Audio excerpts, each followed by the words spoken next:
অবশেষে রোহিত, কোহলি ও অশ্বিনের অভাব স্বীকার করলেন গম্ভীর। ঘরের মাঠে ধারাবাহিক ব্যর্থতার পর অবশেষে অভিজ্ঞতার ঘাটতি স্বীকার করলেন টিম ইন্ডিয়ার head coach Gautam Gambhir.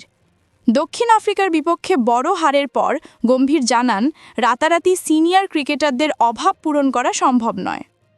Coach হওয়ার 1 বছরের মাথায় হঠাৎ করেই অবসর নেন ভারতের 3 সিনিয়র তারকা রবিচন্দ্রন অশ্বিন, রোহিত শর্মা ও বিরাট কোহলি। হঠাৎ এসব অবসরের নেপথ্যে অদৃশ্য চাপ ছিল বলে ক্রিকেট মহলে ধারণা রয়েছে। সিনিয়রদের বাদ দিয়ে তরুণদের সুযোগ দিতে গিয়ে ব্যাপক পরীক্ষা নিরীক্ষা শুরু করেন গম্ভীর, যার ফল হিসেবে টানা ব্যর্থতার মুখে পড়েছে টিম ইন্ডিয়া।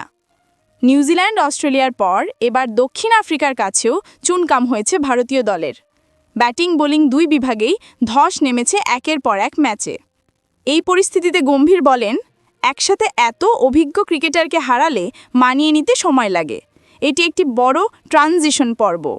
নতুন ক্রিকেটারদের আরও সময় দিতে হবে। উদাহরণ হিসেবে তিনি ওয়াশিংটন সুন্দরের কথা তুলে ধরে বলেন, 10, 12, 15 টেস্ট খেলা এক তরুণ থেকে 100 টেস্ট খেলা অশ্বিনের মতো পারফর্ম আশা করা অবিচার। গম্ভীরের মতে ব্যাটিং ও বোলিং 2 বিভাগেই একসাথে এত পরিবর্তন ভারতের ইতিহাসে খুবই দেখা গেছে। এই দল একেবারেই নতুন করে শুরু করছে, তাই ধৈর্য ধরতে হবে, যোগ করেন তিনি।